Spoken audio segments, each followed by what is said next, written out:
the Sky Invading Rhinos. Don't miss that one. We are getting into the first matchup for today. Parrot and Rumble is the map. Oh, Oracle, tell us about it. It's very sneaky. You have lots of potential sneaking routes, moving between the buildings and hanging low. Lots of clouds to help complement it as well. So lots of hard cover and soft cover. However, sniping teams do have a chance. They can sit on one of the lanes and watch enemies approach. The buildings are an ever-present danger. You cannot hang out on top of them, or else you're going to get your balloon dropped and dropped right on top of it. So Parrot and Rumble, probably one of the most dangerous maps in this game. Build Me Later, first ship on the loadouts list. For the Clamour, it's a Junker piloted by Barrett. Right-hand side is the Gap Mortar. Left-hand side in front, double Artemis Hades for mid and long-range firepower. Also, for the Clamour, we have the Quacklocker, piloted by Minigunner. He is flying as an engineer, not a captain. Right-hand side, Carronade and Hwacha. Left-hand side is the Lumber Flak combination with Hades support and a Flare. Very, very solid long-range build. Long and mid-range build to take down opponents before they can even get in range. Go ahead, Oracle. And for Overwatch, we have the Foreignator. The Foreignator. A Goldfish being piloted by Alistair Silas. Hwacha on the front, Carronade on the port side, Mine Launcher on the starboard. And aboard the Litorical, a Pyramidion being piloted by Igtrill. It is a Carrot setup with an Artemis Carronade on the front, a Gatling on the port side, and a Flare Launcher on the back. I like it. Actually, last week I extolled the virtues of the Gatling on the port side. Alrighty, though. Spot's going down. The Foreignator got caught out with its pants down, and a couple lucky flares lit it up. They were trying to go between buildings, but this has separated the Litorical and the Foreignator away from each other. They're split just slightly now, and I do believe mid-range pressure, long-range pressure rather, is going to keep them separated. That was some pretty accurate snap firepower from the Quacklocker. I think that they'll be okay. I think Overwatch still has this. Right now, the Clamour is doing a good job of keeping that range going, but Overwatch is one of those teams that typically doesn't have any trouble closing distance, and Parrot and Rumble is well set up for this kind of thing. It is. It's incredibly easy to catch a team off guard or to blindside them with all the buildings and crevices you can hide in. There's also a lot of cloud cover to work with. It's not always consistent either, but flares are going to make it so it's not going to be that big of a deal. Foreignator gets spotted once again as it tries to go between buildings. Effective flare use so far from the Clamour.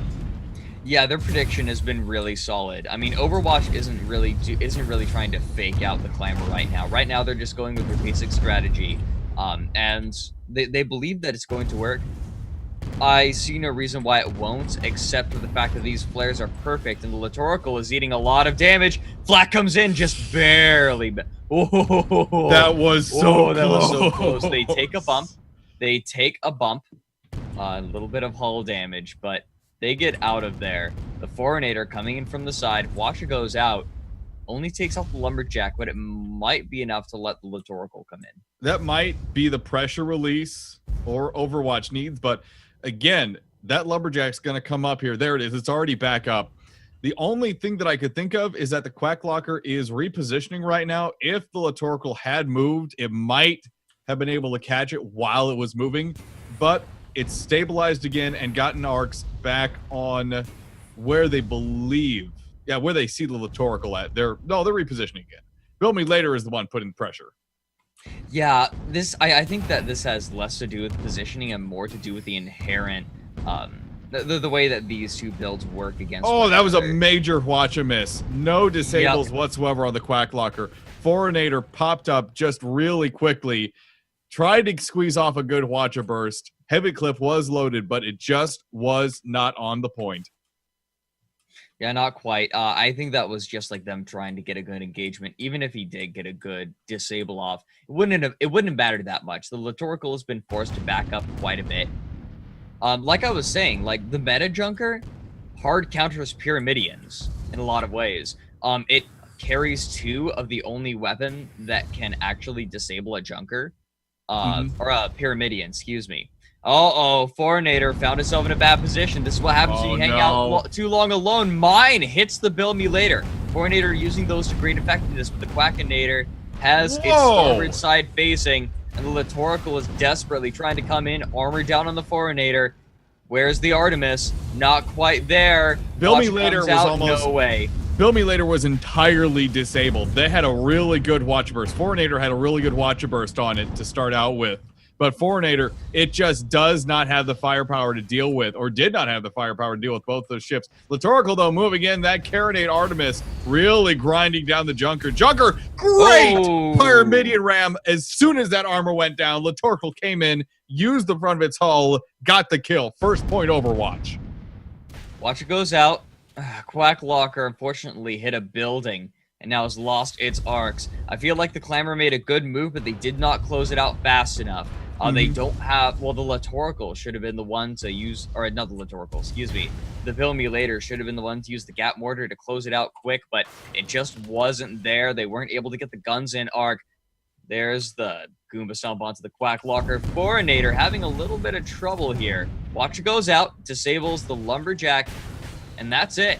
Balloon down on the Quack Locker, though. This is going to be it unless the Bill Me Later can get in here quick. And it's coming in. There it is. Wow, they are hauling. They had kerosene loaded in for at least 10 to 15 seconds into the engines there. That was a big kerosene burn. Great active use of pilot tools there. Bill and Barrett is just getting into this fight as fast as possible. Quack Locker is tanking like a boss. Foreignator... Foreignator, a little bit of trouble. If you're going to be grinding on the ground, make it a galleon. Bill Me Later coming in, Gap Mortar going out on the Litorical. Can they actually get it disabled? Yep, the Gatling gun does go down. Foreignator having trouble with the Quack Locker, though. Gone. Ooh. That's what happens when you hang out too long on the brawling side of a galleon. And it's going to be one-to-one. Litorical desperately trying to back up. It has the Artemis. It is continually disabling this Gatling gun. I think it's going to be able to get out of here. I think Clamour could have played a little bit better, but they definitely cut their loss as well. One big issue that happened was that the Foreignator did get a really good Watcher Burst off on the Bill Me Later. Almost entirely disabled it. They just didn't have a Gap Mortar to go to at the time. They really should have, made sure the Quack Locker had gotten the ambush on the Litorical before they went in, I think. But overall, there are some things they could have done better. But it was more just a situation of, well, that was a really good snapshot from the Foreignator. Well, what I think we saw right there was the Clamour's real, I think the biggest weakness of the Clamour right now is the Bill Me Later. The Bill Me Later has a lot of trouble picking what guns it wants to use. I mean, we saw last week or the week before. It was having trouble deciding what weapon it wanted to use, and so all it ended up using was its front Artemis. That was it, the whole game. And this time we're seeing a similar problem. Litorical, though, making a big mistake. Oh, no! Over a building, gets its balloon popped right on top of it, and there it is. Bill Me Later using the Artemis to clean up that kill real quick. Massive mistake. Going over this building is always risky. And the chat brings up a very good point to deal with. As it stands, the Overwatch team really hits on the points of disabling and crippling a ship to death, forcing it to make mistakes and capitalizing on them. Clamour we have seen them make mistakes in the past. The situation right now, though, is that the Overwatch team just does not have the kill power to deal with the immense hull that the Galleon has. You can try to whittle something down, but it takes so long without a Gap Mortar or some kind of hull kill to take out the Galleon. Yeah, I think you make a really good point. We haven't seen the Galleon. This is the first. Is this the second time we've seen a Galleon? Because we saw the Musosaurs. I can't think of any other time we've seen a Galleon. But I think you make a good point. I mean, when you have so much disable, it's the Galleon, it has big guns. You can land shots pretty easy on him, but at the same time, you're not going to be able to kill the thing. I think that's a problem. That's definitely a problem that the Overwatch team is dealing with right now. The Hwacha is great for disabling the Galleon. It has a really good ability to spread all over. It's just not, the kill power just isn't there. Ooh, Foreignator, it's made a big mistake. Armor's down, using Drogue Shoot to try and minimize its falling, and it's getting They behind should the be building. fine. Okay. I think they've broken arcs. I do believe they're going to be fine. Little bit of hull damage going out. Lumberjack, that's a flat coming out on the Litorical. Yeah, Overwatch forced to back up right now. The Mandarins... Oh, Litorical the bounced Mandarins. against the crane pretty badly. That's not a huge deal, but the Foreignator, yeah, gonna move forward. Right now, Overwatch is desperate to make something happen. Right now, the Clamour, they have a very defensive setup. Sniping builds can be very defensive. Ooh, losing their armor. I think they'll be okay. But the Clamour have a very defensive setup, and they can do something like this, but they want to get aggressive. They see the Foreignator out all alone, and they're going to move in. The Foreignator in a very, very bad position. Flare gonna light him up real easy. Hades raining in. Lots of hits. Oh, but it's going to be able to get behind the building. Litorical is speeding in right now against... They're going up against the Junker. They almost lost their main engine. Yeah, it looks like they've reconsidered their choice. They distracted enough to get the Foreignator out of the situation, but this is a very tough situation right now for the Overwatch team. They are going in. Litorical, though, eating a ton of damage. Artemis going to land pretty easy. They're losing hull. Yeah, there's another Artemis. They ram the ground. They bounce. That's a lot of hull damage. They're almost dead, and now the Foreignator is in way too deep. Filmulator gonna get watched. Gonna disable all the engines and the Hades, but the Gat Mortar is still up. They should be able to still fire, but the Quackinator actually throws the Filmulator into a building. Bounces it up higher. Wow, that was goofy looking. That, again, it's sometimes the little mistakes that make the biggest difference.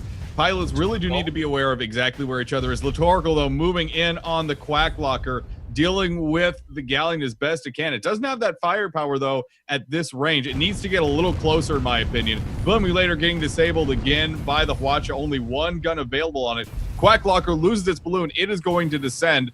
No pilot tool available to slow that descent. Quacklocker could tap here. They could tap a building or two. They're on top of a building. That is a huge problem. Okay, they got the balloon back up, but the Watches coming out. These Watches have been picking the correct target every time in this engagement, and now the Clamour in a very, very compromising position. Litorical definitely probably going to be able to bring down the Filmulator, seeing as Clamour decided that it was a good idea to hang out on top of a building, which is pretty much never a good idea. They're going to lose it. Litorical! Oh my god, Litorical gets a kill. He does finish off that Junker using buildings to grind it out. That Kara Artemis is deadly when you get up close. Quacklocker gonna get abused by both sides. Foreignator gonna turn. They're gonna swing and get that watch in range. A full broadside is coming in. It looks like engineers on the Quacklocker are unable to respond to anything. There's the kill. 3-2 in favor of Overwatch, but the Litorical is in bad shape.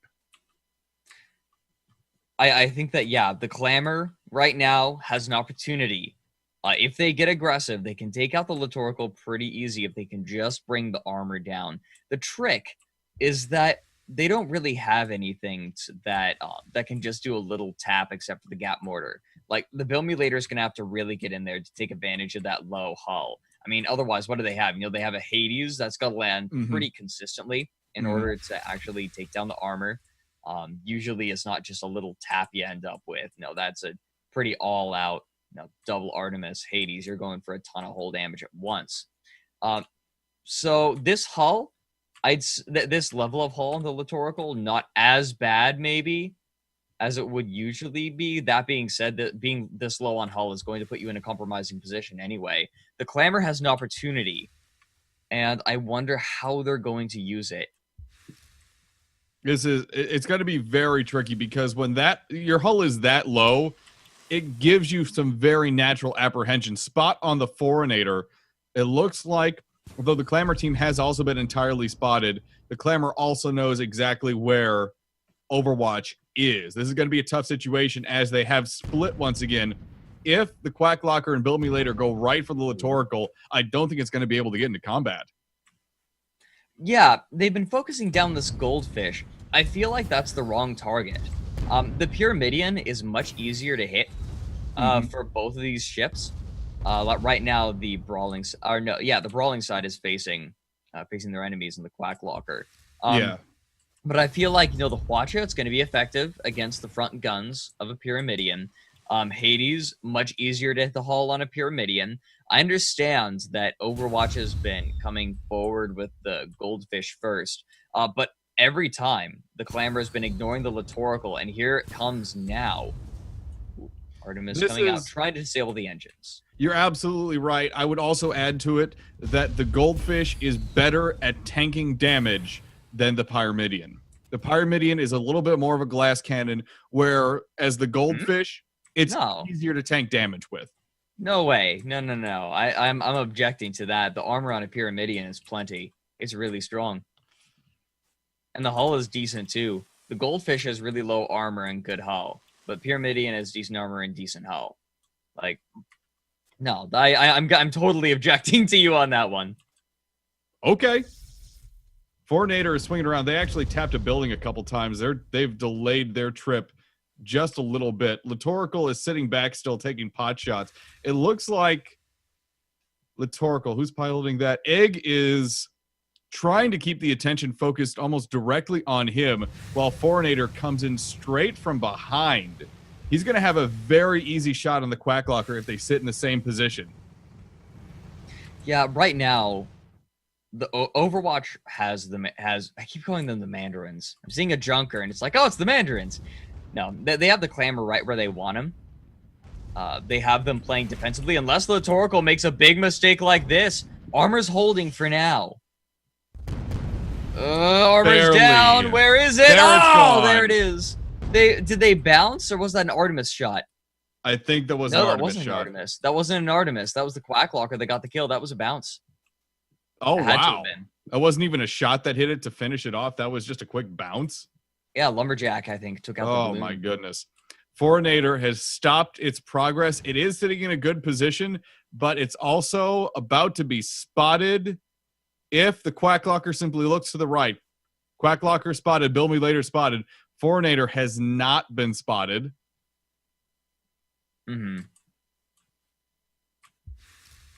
Litorical spawning in a decent distance away. My question is the Litorical going to come in from a flanking position? It doesn't look like it. Look at those flares. Those flares have been so good. The Clamour has done an amazing job with flares so far. Yeah, they keep them going. Whoa, Fornator every single time. Armor gets obliterated on the Fornator. Goldfish running for cover as fast as it can. Armor goes down again. Beautiful, beautiful Hwacha shots. One more. Oh, the armor's back up. Amazing pulse clipping there. Amazing pulse clipping there from that Hwacha. Oh my goodness. Fornator in deep trouble. It lost all of its hull there. It has, what, 3-4 pixels left? I think every single hit from that Hwacha landed. That was beautiful. Yeah, and now we're in a very similar position that we were in before. Overwatch trying to approach, but look at that. Fornator gets spotted immediately. Not Overwatch, darn it. The Clamour. They're really on top of this. Like, these spots have been on point. Like, they have predicted where Overwatch is going to be every time.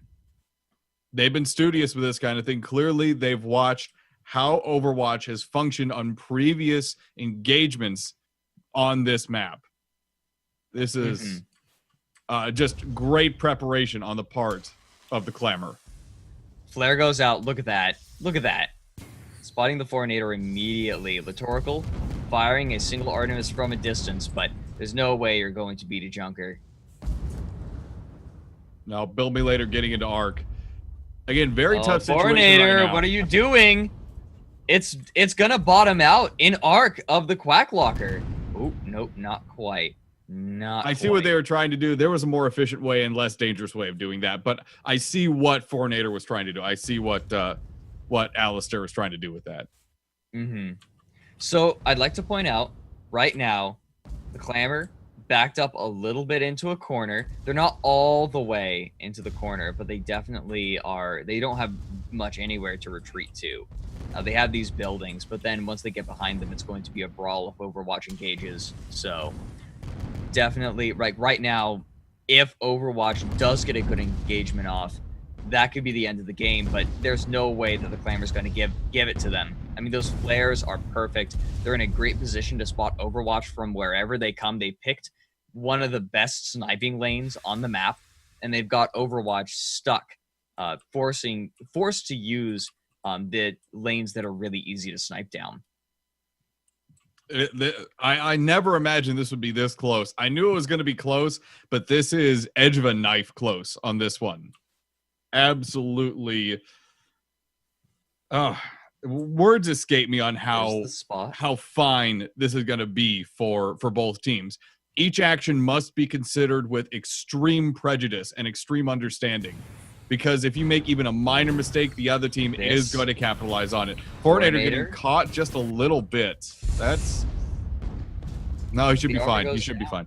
Goldfish armor is not that great. It's what I mean when I say that is that there's not much of it. Mm-hmm. So if it loses that armor, it's done. The Litorical moving a bit forward, losing its balloon. Hades raining in. It's going to back up. Bounce a little bit, doesn't matter that much, but it's enough to make the Clamour move a little bit. Quacklocker moving forward, looking to try and pin the Fornator and Litorical down. 10 minutes remaining. If we do end up with nobody scoring in the next 10 minutes, or both of them score once, it will be a tie. That is something that can happen in these group stages, and it's possible. I don't think the Clamour wants to tie though. Look how aggressive they're being. I think that they feel like they're the power players in this game. And I think they're right. They are, but that also hurt them last time against Muse. They got a little too aggressive, and they lost their organization. We're not seeing that right now at all. They're staying absolutely perfectly in formation. They're much more disciplined. They're much more disciplined this time around. It also helps that it's a Junker and a Galleon, both very slow, methodical ships. Yes. Now, one thing I think we're seeing because of this, as Litorical is just perfectly in arc, they swing around near the clock tower, and it's a shooting gallery. Litorical, though, good piloting, getting out of their engines fully buffed. They are hauling. Oh, yeah. They're out of there. That hydrogen was really strong. It's hard to hit these heavily arcing weapons like the Flak and the Lumberjack and the Hades. Hard to hit those when hydrogen is being used. Yeah, he was the good use of pilot's tools there for Litorical. Fornator is staying very low in the clouds. Very smart decision. He's not going to be spotted, most likely, unless a lucky flare does get near it. These flares have been anything but lucky. Like, these have been very well predicted flares. Now, I imagine that they're going to do it again. One thing I'm really worried about right now is the space between Fornator and Litorical. If Fornator gets pinned down, it cannot rely on Litorical for aid. Litorical, though, closing distance again. I think they realized that they spread out just a bit too far for safety's sake. Neither of these teams right now can afford a draw, I don't think. And so they're going to try to win. Like, right now, both these teams are in I'd say Overwatch is not in as much danger, but Clamour is definitely in danger of being forced into the silver bracket. Something that no team wants. Both teams are kind of in danger. Well, both teams right now are 1-2. So yeah, that's right, because Overwatch lost against DPA. Yes. So I remember I was looking over some recordings and I misquoted that. But they did lose that, and so they're 1-2. Like, so yeah, both of these teams are really scared about going into the silver bracket. This is a really important game for both of these teams, and they don't. A draw will almost certainly, I think, put both of these teams in the silver bracket. It's going to be tough to come back from a draw if it'll be hard to. If these teams go draw. Litorical does get spotted. Both teams kind of circling around. The Clamour pursuing, and Overwatch evading as best it can for an opportunity to present itself and take advantage of it. I don't think they're going to go in, though, unless that opportunity presents itself.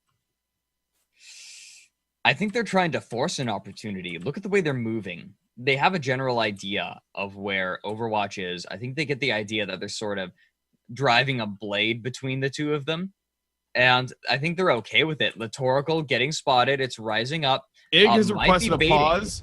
The gunner on the goldfish just disconnected. Salsa.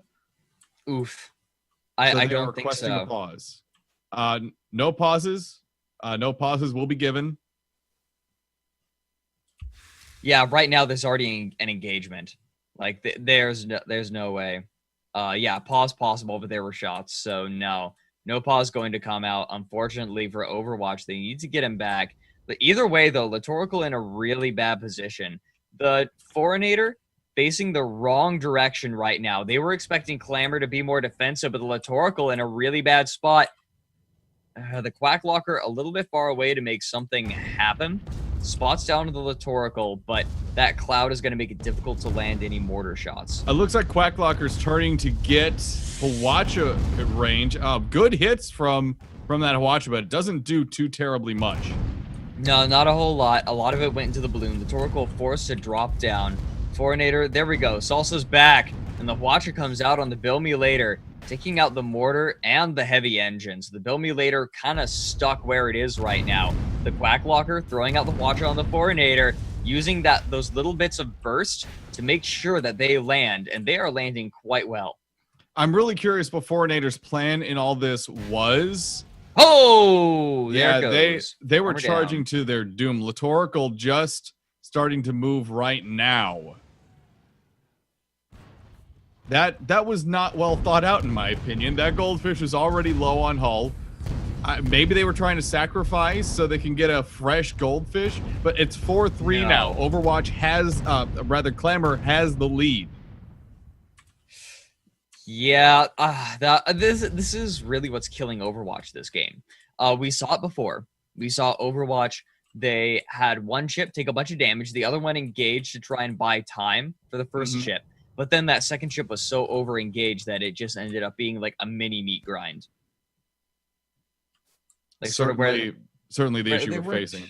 Like they weren't hard meat grinding. It's not like they were losing ships over and over, but Bill the Me Later engagement ended up losing a ship. Clamour has completely surrounded the Litorical. Absolutely surrounded it. Armor was grinding down. Litorical doing a good job to dodge shots, though. It's not hydrogening, but it certainly rose up as quickly as possible. Kerosining backwards, but they could tap a building if they're not careful. They already tapped it. They're stuck. They're stuck. They've lost one of their turning engines right now. They are not turning at all. They need to get out of here. Foreignator coming in on the Quacklocker, but the Quacklocker can tank just fine. Bill Me Later doesn't have a problem finishing it off. Nope. That was... Clamour played that well. They played solid. Yep. Clamour really showed that they are a Ducks team in this one. Overwatch came in. It looks like they had some connection issues towards the end with Salsa. I'm not sure how much that affected the game. Certainly, I feel like Overwatch was a little disheartened when they couldn't keep their gunner connected properly. But that withstanding, Ducks get the win. It was extremely close, save the end. Very, very, very close.